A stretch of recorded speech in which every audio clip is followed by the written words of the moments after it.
The work has the idea is to sell itself in the rooms that you're not in, because you can't always be there. It's all about the story. However long it takes for you to tell that story, if it's compelling enough, it will resonate, it will connect. We live in an industry where we can only do something once, because if it's been done before, it's done. Creativity makes a difference to business, to bottom line. And we need to keep pushing to stand out. At the heart of it, ideas are universal. I don't mind if the stress we feel is a product of our own ambition. The residual effect of great work is so good for our industry and for our consumers and for our businesses in South Africa. This is Talking in Creative Circles, the official podcast of the Creative Circle, the voice of South Africa's advertising industry, in partnership with Kagiso Media Radio. Hi there, and welcome to Season 2 of Talking in Creative Circles. Today we are talking about the work that won at the Creative Circle Best of Year Awards. For people not familiar with the Creative Circle Best of Year Awards, it's basically winners from the best of the month, all being judged together to select the top work per category. Pretty much like selecting South Africa's Grand Prix in each category, awarded by South Africa's cream of the crop. I'm chatting to two of my industry longtime friends, Xolisa Dyeshana, Chief Creative Officer at Joe Public. Sure, the Joe's really cleaned up this year, congrats. And joining him is Alex Goldberg, creative partner at Ogilvy Cape Town, who is no stranger to winning very heavy metal from award shows around the world. For context, my name is Julie Maunder, and I am the founder of ididthat.co, South Africa's go-to resource for the ad world that connects the creative, production, and marketing industry. Gents, thanks for joining me. Thank you for having us, Julie. Thank you. It's great to see you. Guys, so I wasn't in the judging room. How did the judging go overall? Xolisa, why don't you get us started? Geez, this year was actually amazing. You know, for whatever reason, oftentimes when it comes to these things, there's last minute things that happen. You have replacements or for whatever reason, but it was just, I feel like this year was a wonderful combination of everything. I think we had amazing leaders in the room. I think the work, it's the first time that we're actually judging at the actual Ster-Kinekor theaters in Sandton. So looking at everything full screen, in the biggest screen we've ever done. And just amazing leadership from Carl, leading the debates and just curating all of that. I think it was really, really an amazing session. And Al, for you, how was it overall? It was awesome. I loved it. It was my first time judging Best of the Year. And for me, it was quite a different experience compared to the other juries that I've judged and chaired on. You're judging everything holistically. So it's a really cool way to get a general state of the ad nation. And you're surrounded with the royals and rebels of advertising, people who've been in the game for a very long time, who know the tricks, who know all the things that it goes into it and the context behind the brands and the categories and the tensions within that. And it's such a great learning experience. And for me, it's just being in that kind of environment and seeing how the work is really scrutinized and judged is always a credit to the industry. Like I loved interrogating, and you've just got all these minds and everyone will drop an insight or a view on a piece of work that might kind of enforce your opinion or actually make you think twice about, well, maybe I was wrong about that piece. Maybe, okay, I never saw it like that. And that's just what an incredible experience. No, I'm super excited to get into those insights because we're all locked out of the judging room. So to be able to have this opportunity where you two get to spill the tea a bit on what happened is great for all of us. There's lots of fighting. Blood on the walls.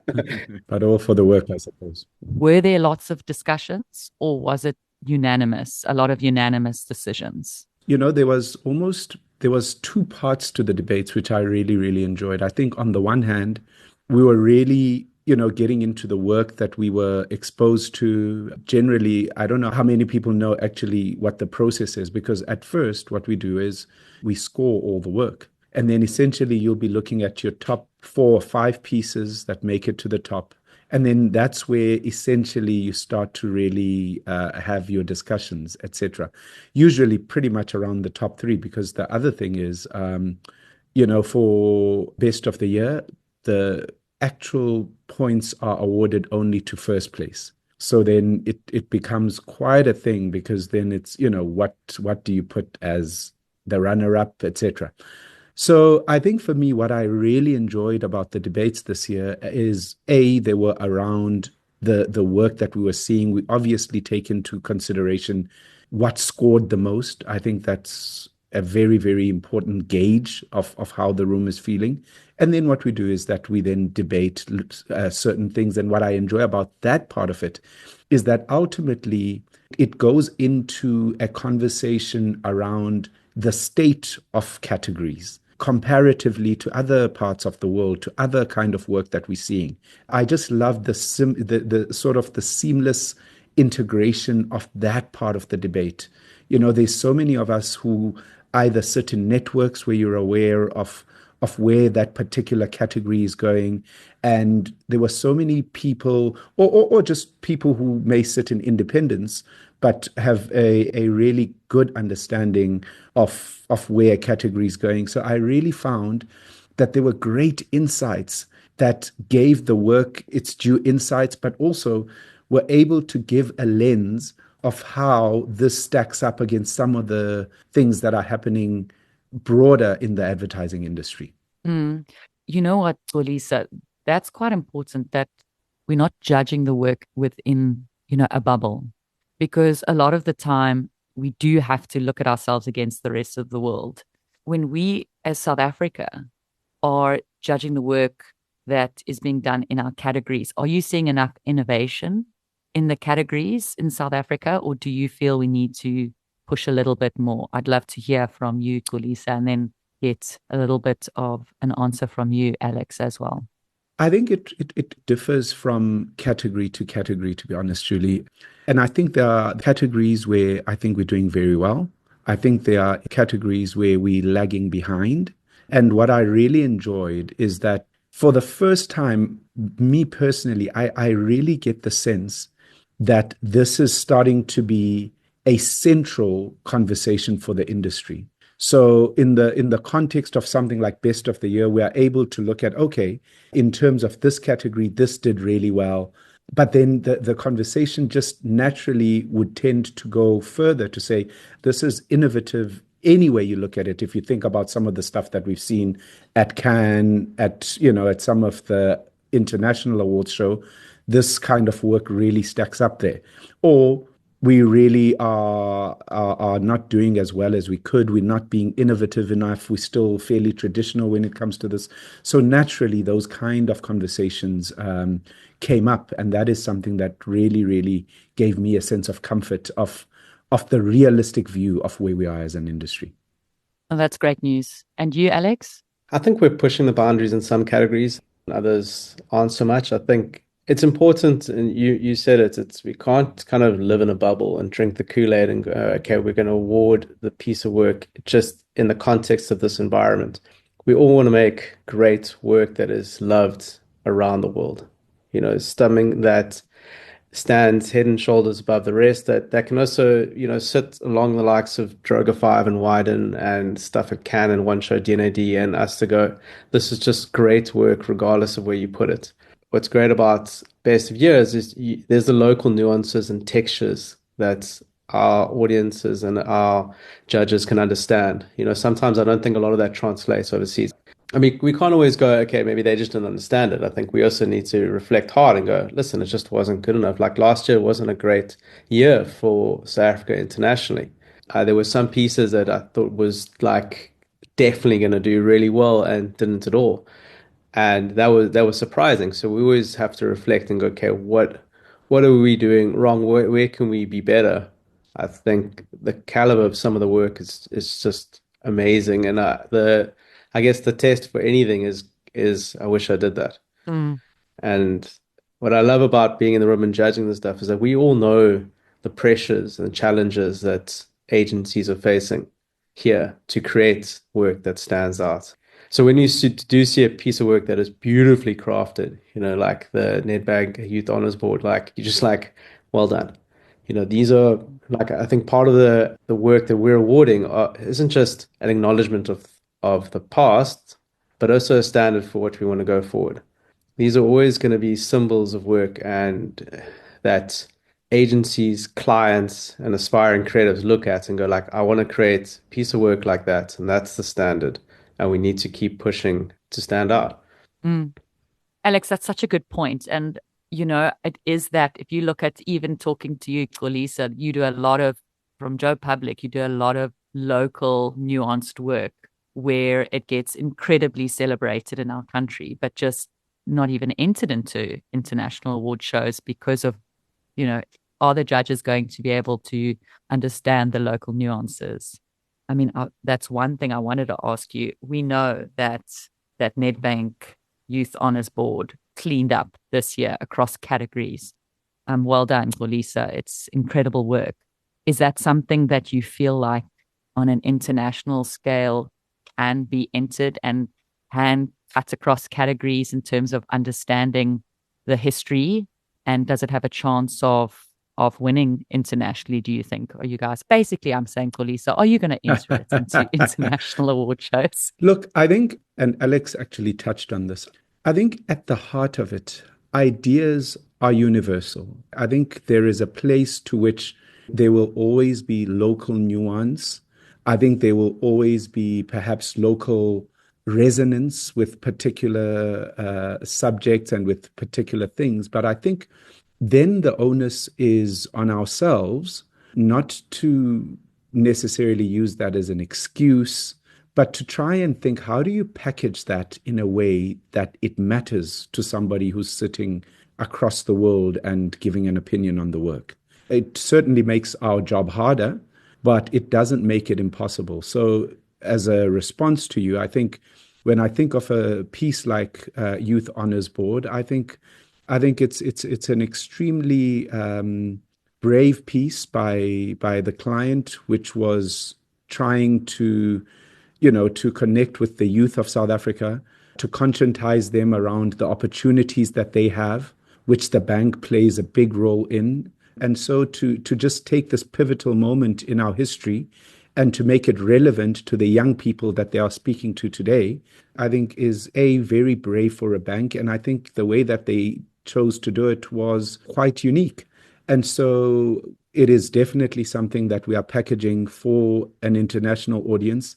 And, it will always be an interesting thing for us being an independent, not necessarily having a network, but having friends overseas and perhaps reaching out to some of our friends within the creative industry across the globe and saying, how much of this do you actually understand? And it's amazing when you get those insights back. I mean, I'll never forget, there's a friend of mine that I sent the piece to once we, because we've been working on it, to enter it overseas. And something as small as we had a title that said, in 1976, Sowetan children embarked on a march. And it took him a while to actually get around Sowetan versus children from Soweto. Wow. Because overseas, it's almost like, imagine if there was such a word as Michiganian versus kids from Michigan, So it's those kind of insights that we really try and bounce off people. But I really do believe that ideas can translate. And that's the beauty about the work that we do locally to be evaluated in spaces like Best of the Year. But then from there, it's about how then do we take that and disseminate it to a wider audience worldwide and make it relevant and make it matter there as well. Well, Lisa, I really, really loved what you just said. That extra bit of care to research a case study video where it even down to what would work better as a line, what is your understanding? Because something like KFC is a universal brand, we get it straight away. So in a judging room, when you get something straight away, it's just the idea we need to get. When you have to educate about the brand and then land your idea, you've got two things to do. And you've got a room full of very tired judges. You both have been in rooms of judging before. You don't know if your work's going to come up as number 3 or number 333. So to get that and do that, I can only please say to the rest of South Africa's agencies, take that due diligence, do that work. If we go into the categories, and I'd love to start with integrated because it really shows, the entire campaign, how it worked. So if we speak about the integrated categories, the one thing I was watching, because you both know I'm obsessed with craft, the craft in those 3 case study videos for Nedbank, and second place was the KFC Beyond the Sea, and then Volkswagen Night School. They were impeccable. So I would love to get into, and what I did notice is, Xolisa, you've become quite a master at creating case study videos, down to the fact that you even had clients in situ talking about, the insights into the campaign, and that being all graded. So it looked like the commercial. I was blown away. I don't know how you made that happen. Could you talk a little bit into creating better case study videos and how important they are to really getting ideas across and getting a first place as opposed to a second place? And that's how important that the idea has to translate quite quickly to judges. Yeah, sure. I think for me, when I look at if we sticking within the category, I think of all those case studies. If I were to talk, for instance, about Night School, which pretty much did exactly what it is that we did with ours, where you had the client being an integral part of that case study. You had beautiful visuals that really gave credence to the idea. I think the same thing when it came to Beyond the Sea. Everything about these pieces, whether you're talking in Beyond the Sea, each piece crafted in its own entity. So if you're talking about the television, if you're talking about the incredible craft that goes into creating that from the idea all the way to all the different elements, and how they were able to package that in such a concise way. I mean, everything about that piece, if you're talking about the soundtrack thereof. And one of the things that I think we've become really good at as South Africa, which we weren't so good at a couple of years ago, is we've really started to think about ideas in each medium based on the central idea versus taking one sort of execution and plastering it across the different mediums. I think that's one place where we can pat ourselves on the back. South Africa has really come a long way there. And it's such a delightful thing for audiences, when you can see an ad telling you about a beautiful, elaborate story about South African explorers who are sitting somewhere and longing for the taste to come back to South Africa for. But then elsewhere, you've got, for instance, it translates as a disruption to radio programming. And elsewhere, it translates as I think there was something very interesting that they did in digital, for instance, where you could actually follow the journey. So I really think that these were beautiful, because that's the one thing, you need a compelling case in order to be able to create a compelling case study. Sure. And kudos to the guys.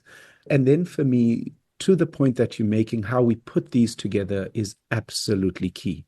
And one of the things that I enjoy, and one of the things that we find that our clients enjoy, is when they are a part of it. We often don't think about what it takes. What does it take to convince a VW to open an entire night school? I mean, you drive, it's close to Pretoria, I think it is.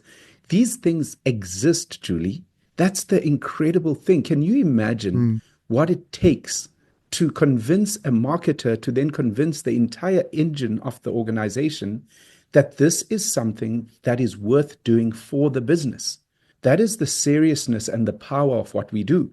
And then to have those people as a part of the packaging of this idea, to talk about what it took to create this, why the brand decided to embark on it, I really think helps to strengthen the case that we create for the judges, but also for the audience that may get to interact or to consume that case. I really wish we had somebody from, Ogilvy that created Night School here with us to talk through it, because, we do. Oh, Alex. Oh, hi. Oh, Chief Alex.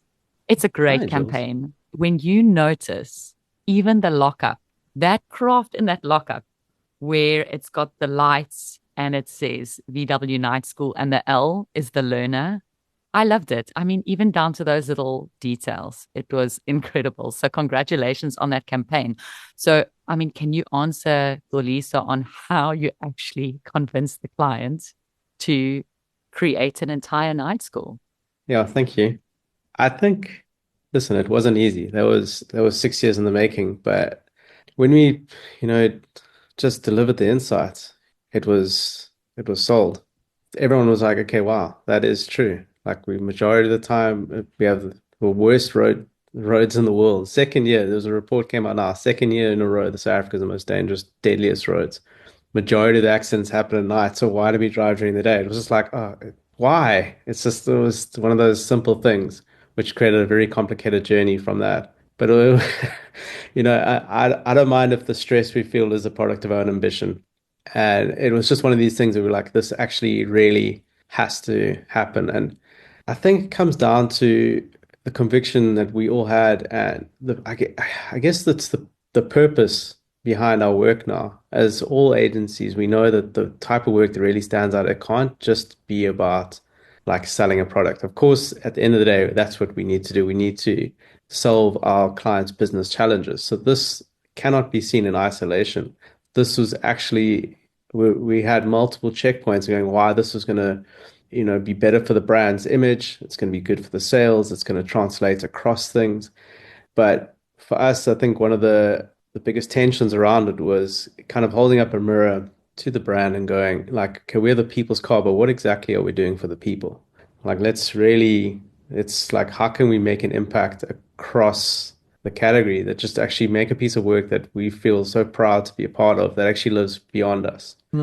And we had to listen, we had to do a lot of work. One thing is about connecting the dots, another thing is creating the dots we have to connect. And it's going like to get the government involved.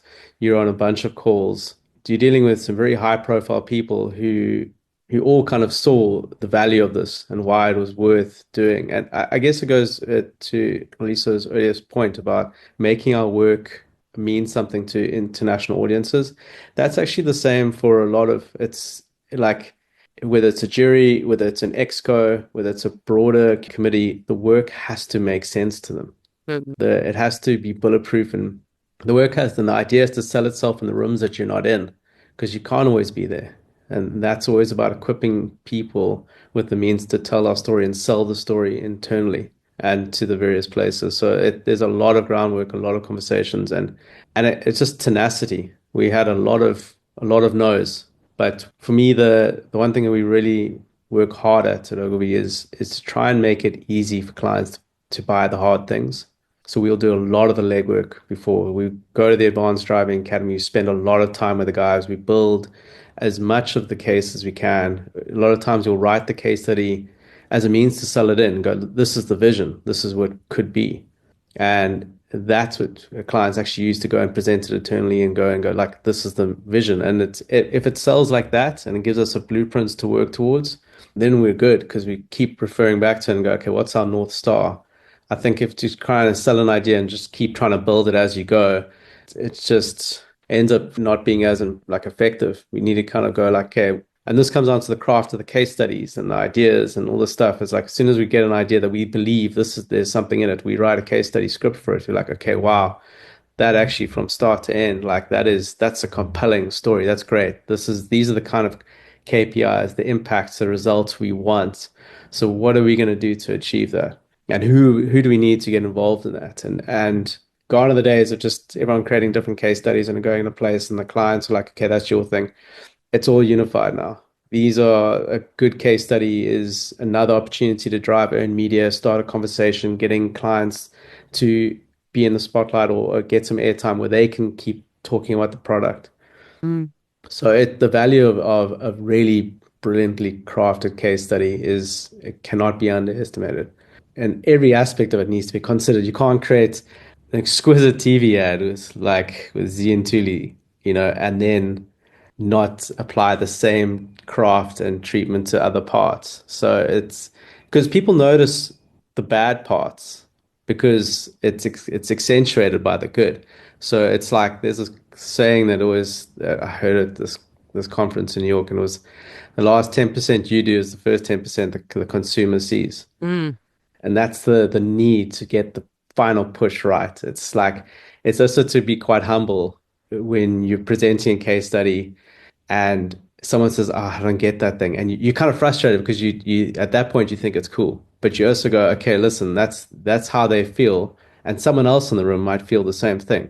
Okay, let's try and work it." And it's good to get all the feedback, and then at some point you just got to back what you think is right. Yeah, Alex, I mean, you're 100% right. And I think when we are putting case studies together, we're at the very end of a race. I can only put it to like the Two Oceans Marathon, right? You have run this thing, you have sold it, you have got through all the no's, you have produced it, and now you have to put this together. Creators are tired, everybody's tired, you're onto new jobs. And it's like seeing that banner at the finish line and just not crossing it, just not getting through it.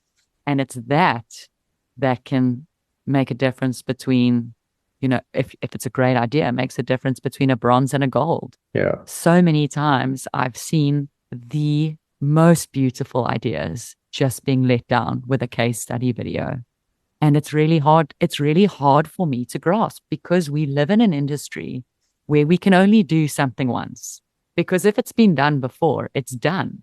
We cannot touch that idea again. So you're not giving that idea the best chance to live. You've ruined it for somebody else, basically. Yeah. Well, another thing, if you look at the majority of the pieces that won and across, a big common thread between them is the relationships that the agencies and the clients have. I mean, we're dealing with people who are very busy. Like the advertising is actually is like a percentage of what they do.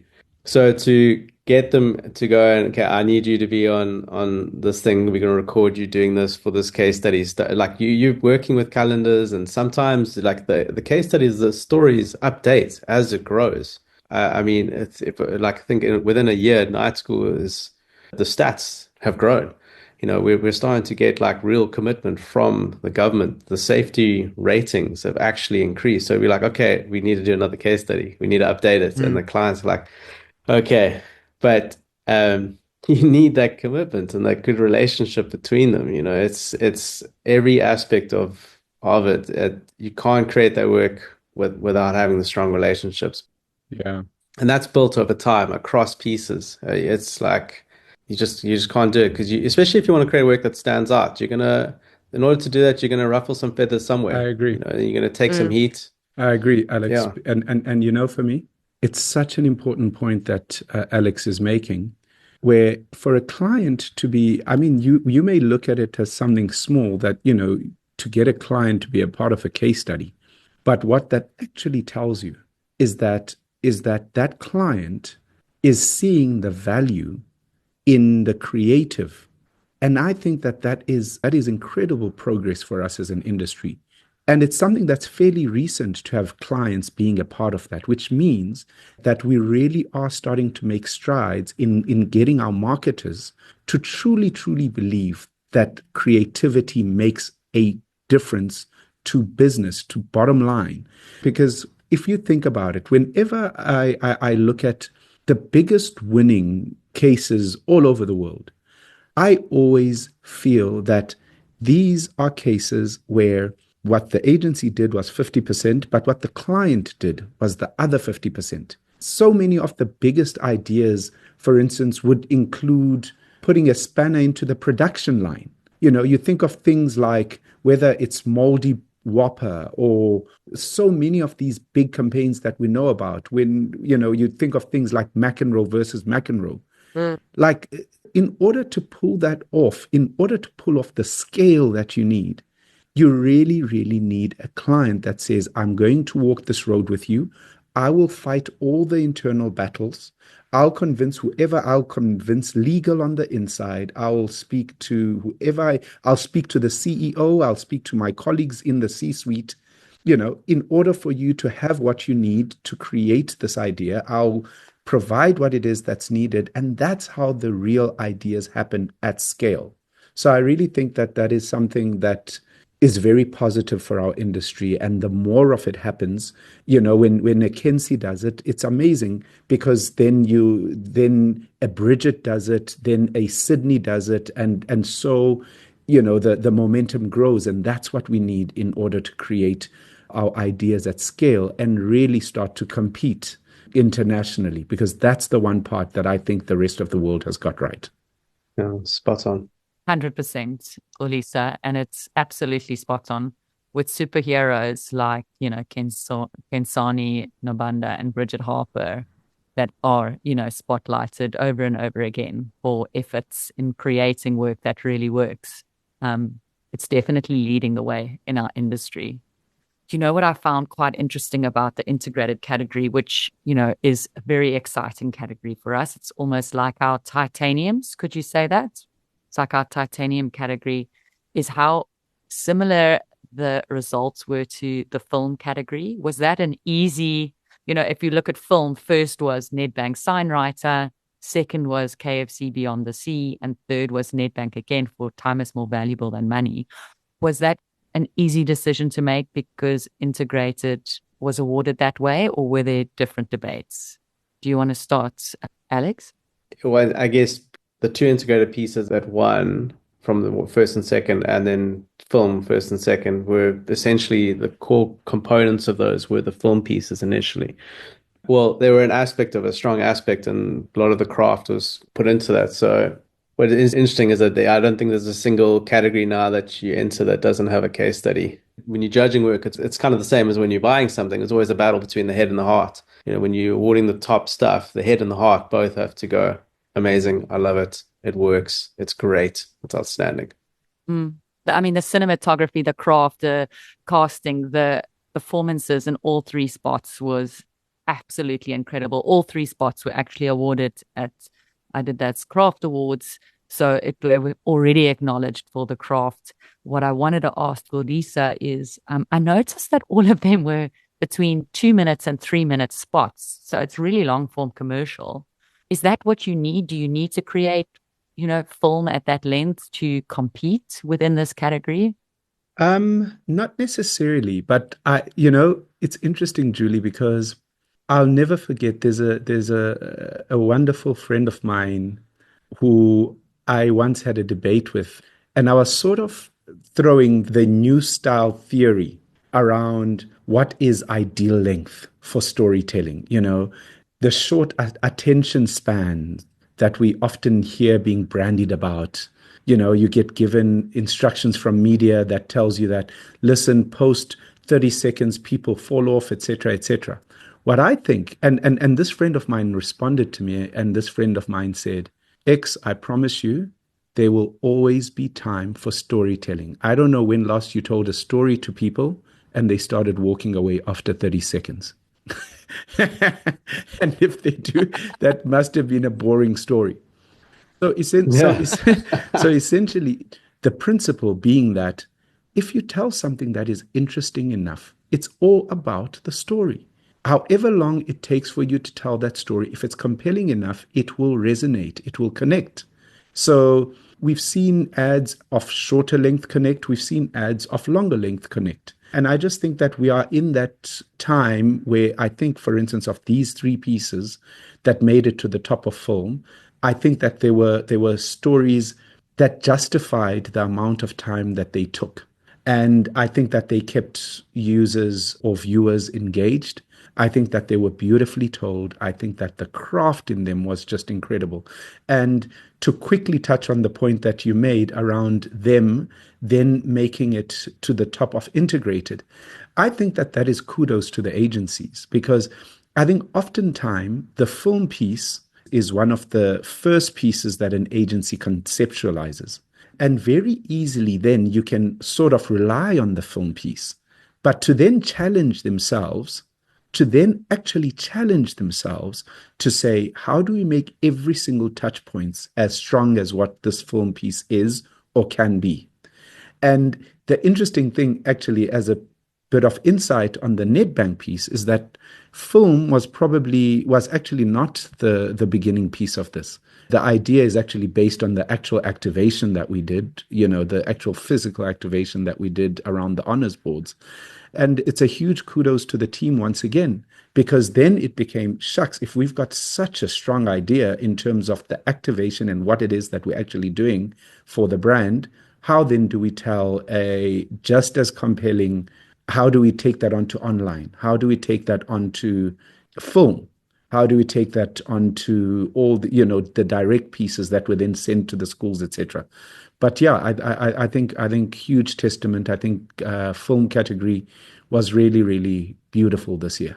Okay, so if we look at the film category, beautiful stories, all three of them really compelling, wonderful stories to tell. You've got one that is purpose driven, being Signwriter, and then you've got KFC Beyond the Sea, which is, I feel, more traditional style of, storytelling in terms of what the brand needs. And then Nedbank Time is more valuable. Again, more traditional style. Was there much debate between first and second place? The film is always an interesting thing. Like traditionally we haven't excelled internationally in film. And it's always something that's been because we have amazing stories to tell, and it's going to the duration thing. I think the pieces need to be as long as they are good.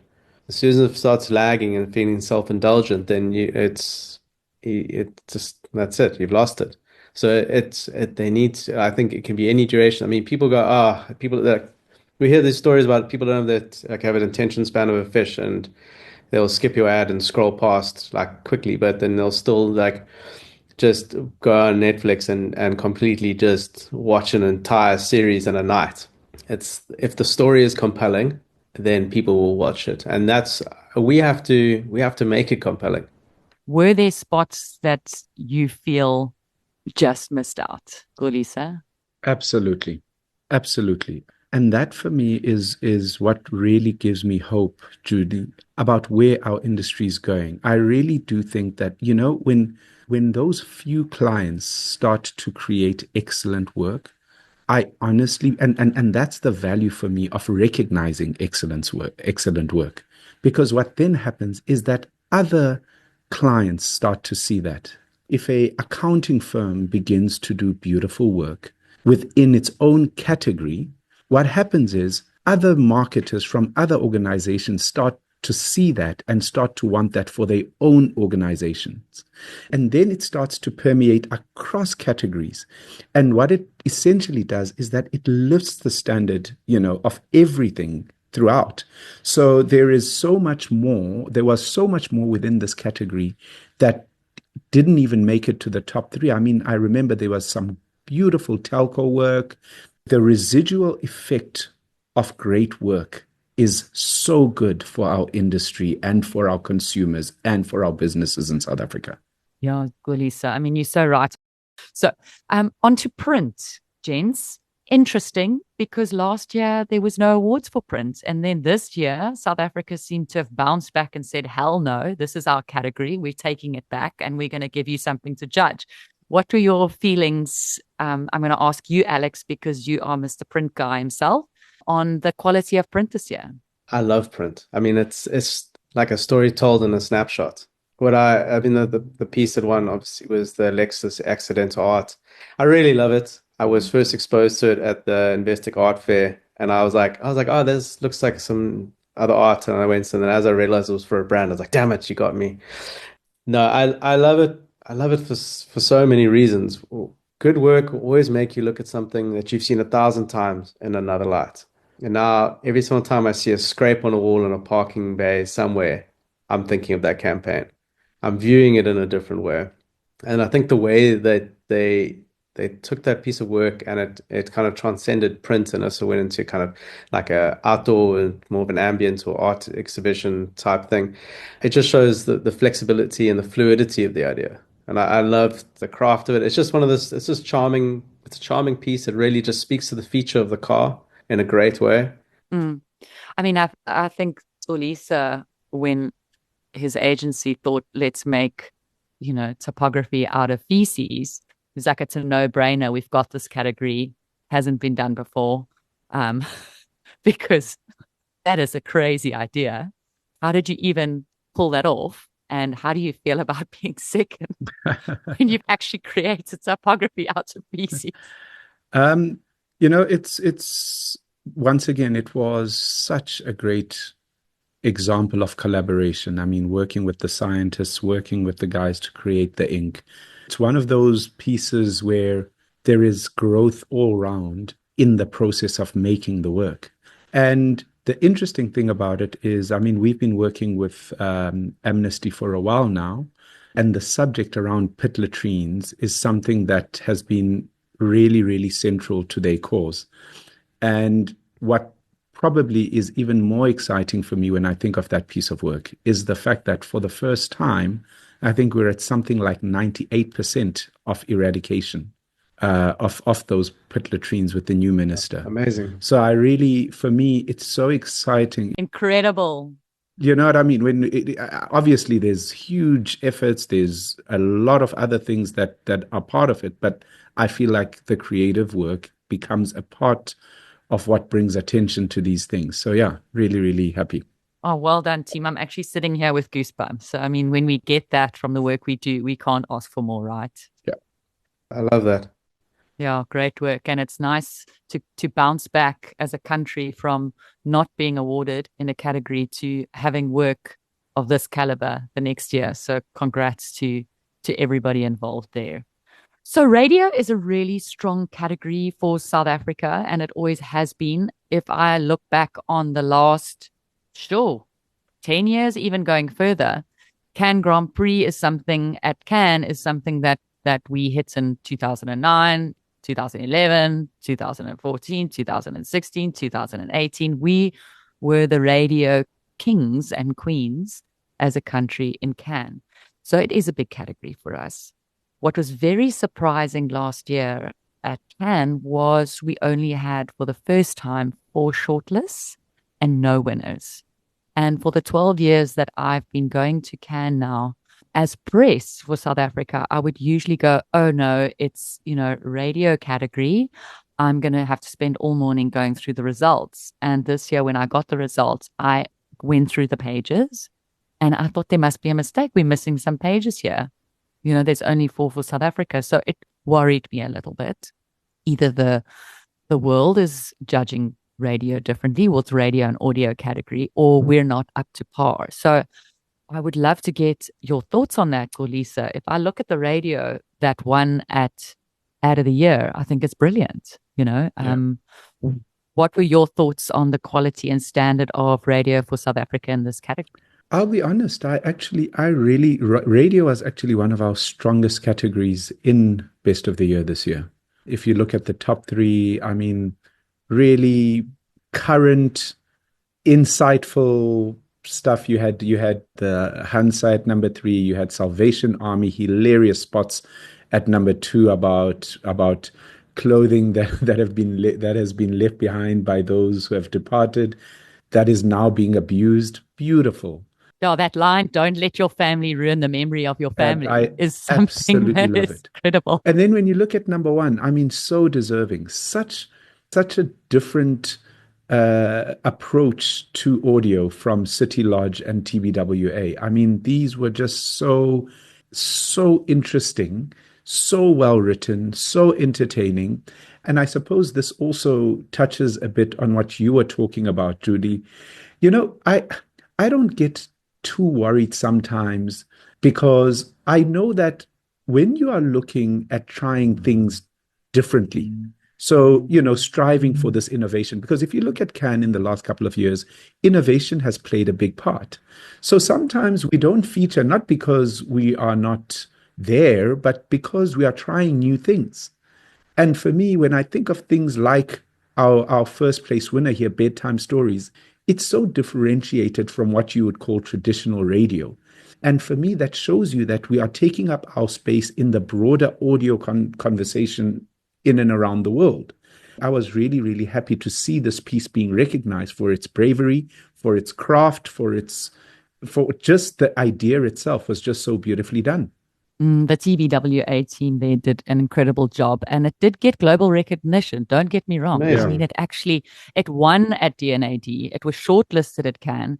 I mean, I actually thought maybe Cannes is being incredibly tough this year, because it was a no-brainer for me that was going to convert. So congrats to the team there on getting that first place. It is great work. It is breaking through the category, as you say, Xolisa. Yeah. Out of home, Alex, you actually won this category last year, right? For out of home. Yeah, blind spot. was Blind Spot. So, I mean, that was a tough one to follow. So this year, Accidental Art. I mean, you've already said it. You love that piece of work came first for M&C Saatchi Abel, and Nedbank Youth Honors Board got second place, and third was Marmite Hijack, which was a very innovative piece of work, hijacking all. Yeah, it was cheeky.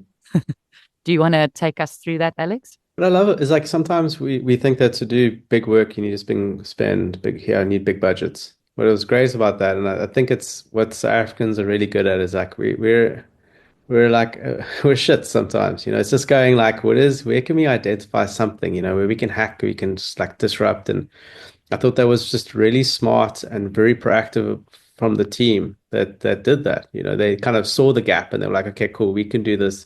I know I spoke to the guys behind it. They like phoned the media guys. They're like, can you get a billboard here? This is the idea. And they turned it around, and then that idea just exploded, you know, and they managed to hijack a very well established brand, you know. So that was like, it's great. It's just sometimes you got to have fun, and like, so like kind of always, we got to be always on in terms of our ways to do that. And I thought that was just a really great idea to hack that conversation, and it paid off for them. So it was just super cool. Yeah, it just shows you, hey, if you get too confident as a brand and think, okay, so I'll just have a black billboards, black posters with a yellow stripe like Pineapple did. And then Marmite goes, oh, that looks like a lid. Let's turn that into, just do one, run one, turn it into the container where that's the lid. And everybody thought now it was Marmite that had put all those billboards up. Very clever. Credit to the guys like at Halo and everything for developing a brand within like kind of only a few years, where it's so recognizable, where they could do that, and then someone else has actually thought, wow, that's actually something I'd like to mess with. You know, they're acting like a bit of a challenger brand and taking on something that has generally been owning outdoor for a while. And I think the guys would have really like actually loved it. It's nice to see brands having fun with each other. Yeah, we haven't seen that in a while. Hey, let's hit onto design. So design was must have been a tough category, because you are judging across all design categories. What came out top was Nedbank's Youth Honors Board, which is absolutely incredible. Congrats again, Xolisa. Was this the category that you feel it was made for? Was design like an easy entry? This because everything that around that campaign was impeccably, beautifully crafted. Yeah, look, not to repeat the point, Julie, I think honestly for us, it was about how do you honor this idea in every single space? You know, if you are going to touch on the subject, how do you pull on those, whether you're talking about the design of the act. I mean, there was a beautiful briefcase. If you remember those old school brown briefcases. Stunning. How each of the schools was introduced to the youth that they would be honoring. That entire thing, the letter set that was used to actually inscript their names onto that. You know, there was a booklet that came in there. There was a poster that would tell you about that particular student. So each piece had to have the utmost meticulous care. And, you know, we worked with incredible designers, and it was just incredible to see that actually cutting through on the back of what was already a really, really strong idea. It's great that in a category like design, you can have first place going to, you know, a huge campaign like yours. And that suitcase was wonderful. The minute that landed on the desk, it took you back. You were there already. Absolutely. Even down to that detail. In fact, you started touching on it. I was about to say, you take a look at everything else in that category. I mean, the City Lodge stuff, and this is what I'm saying, where a piece lives in the main in a certain space, but then you see it showing up in other spaces, and suddenly you look at it and you're like, Jesus. I remember all of us sitting back and on that big screen, seeing the design elements in terms of that City Lodge piece. Every single, I mean, this is how it was online. And every single piece was just so beautifully crafted, so beautifully animated, you know, bringing in those elements, the electronic elements to design. Incredible. And then the same thing with the lamppost piece. I really think that this was yet another example of just how design is alive and well in South Africa, and just incredibly different, but incredibly done on all those three entries. Nicely put, Xolisa. Alex, for digital communication, we've got first place to KFC for Block Booked. Can you take us through that campaign? Yeah, I love it. I think it's just a credit to, I mean, one of the trends that came through was that the work was standing out in the room was actually stepping out of the categories in an interesting way. And what I love about the digital, like the winning of digital with KFC, the Block Diary, is that it was actually trying to interrupt the stranglehold that calendars have over our lives and to stop us from eating. I think one of the first, when we did like the first meeting about the Creative Circle, everyone on the call was basically using this as an opportunity to eat. So everyone's just like, whatever meal they had, because they were just like, the diary doesn't look like it used to be like a burger. Now it's just a row of kebabs because it's like meetings on top of meetings next to meetings that are just more FYIs. You don't know which one to go to. So like, you don't even have time to go to the toilet, let alone eat. So which is great. It's just a really smart human truth kind of brought to life in a modern way. It's like we all know it. It's like calendars, it's just pinged up all there. So it's just a really smart way of injecting the brand into a space that we all know. And there's that tension. We always try and find a tension somewhere. And that was like such a great one. It was super relatable. And I loved it. It's just the craft and all the pieces. It's going down to like a previous thing that Xolisa said earlier. It's just about the storytelling. Every touch point is a chapter of that story. So it has to all kind of seamlessly work together. And I think with that piece, I loved it because, it raised the topic internally around like the need for actually using a lunch break again. Alex, another thing for me about that piece is it was just fun. Yeah. And I think that this is another thing that I'm really enjoying about our work as a country. Oftentimes when we think of emotion, we think emotion means heavy. And indeed, there are pieces that play into that side of the spectrum, but indeed, it is a spectrum. Humor is a spectrum. Insightful humor is a spectrum, is a part of that spectrum. And for me, this piece just played so perfectly into it. We need an excuse to have lunch. We're a chicken brand. Let's insert ourselves into this conversation. Let consumers know that we get it, wink at them, and do it in the most fun, well-crafted, beautiful way. And I really, really think that these guys did this beautifully. Yeah, that's true. In your agency at the moment, Alex, after this campaign, do you guys still get lunch meetings or have you? I mean, we block book them, under other things. We just have to rename them so that they work on timesheets. They have to be billable. Billable lunch. Yeah.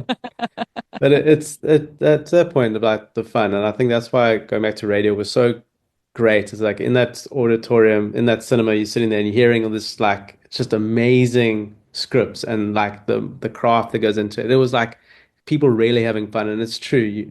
Whatever we create, people have to feel something for it, whether they're feeling compassion or anger or sadness or laughter or humanity or love.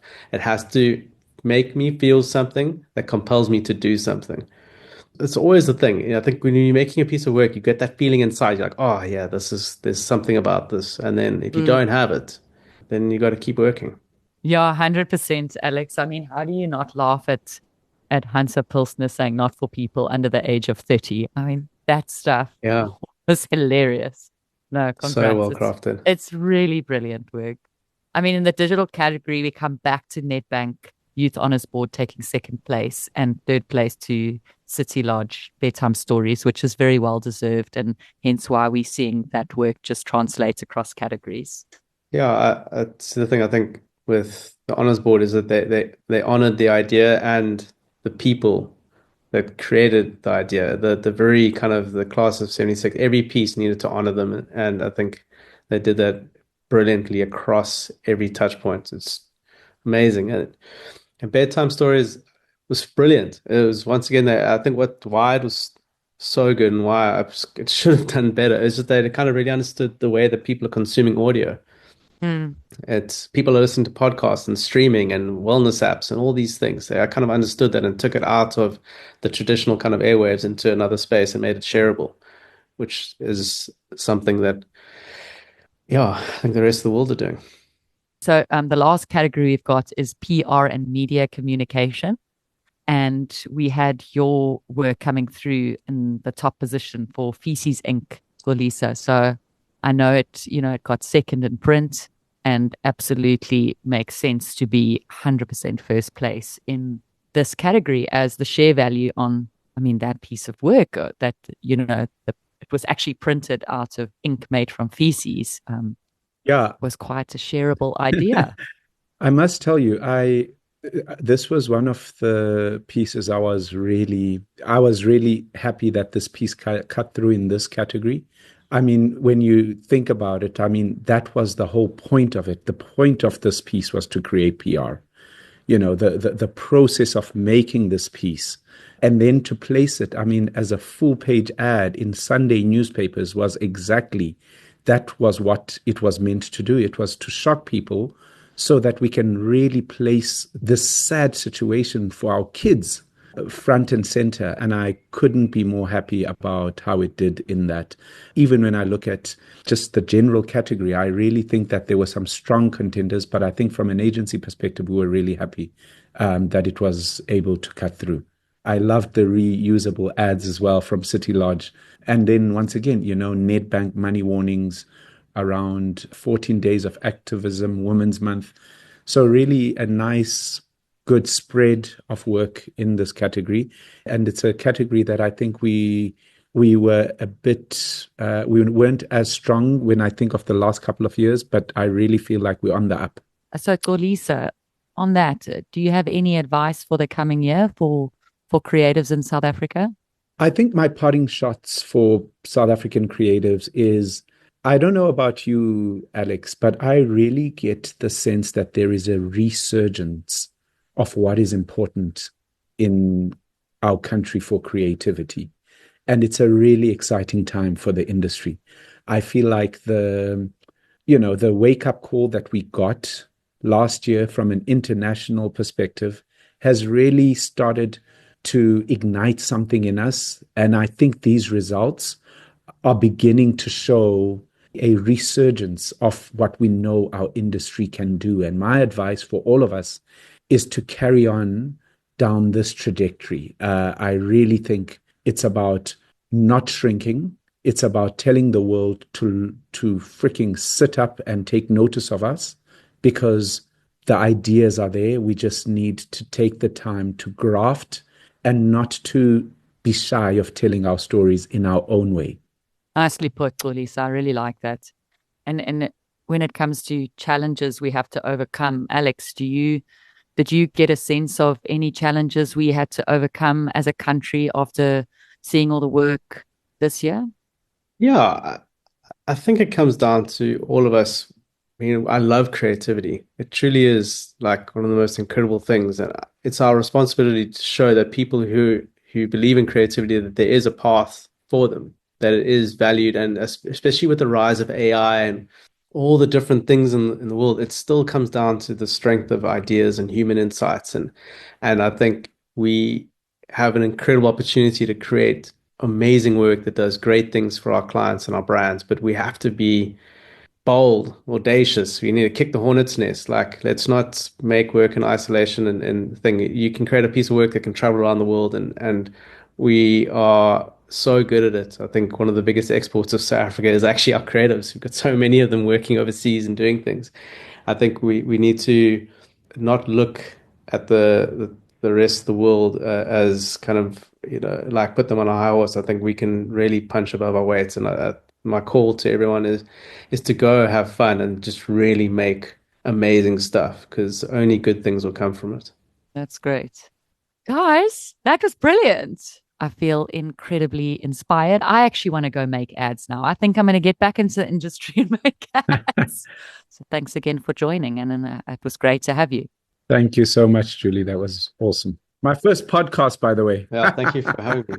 Yeah, you did an awesome job. Thank you, sir.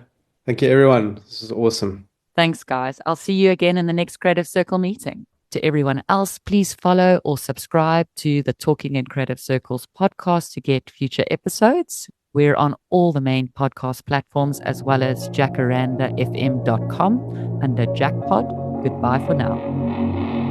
Talking in Creative Circles is available wherever you get your podcasts.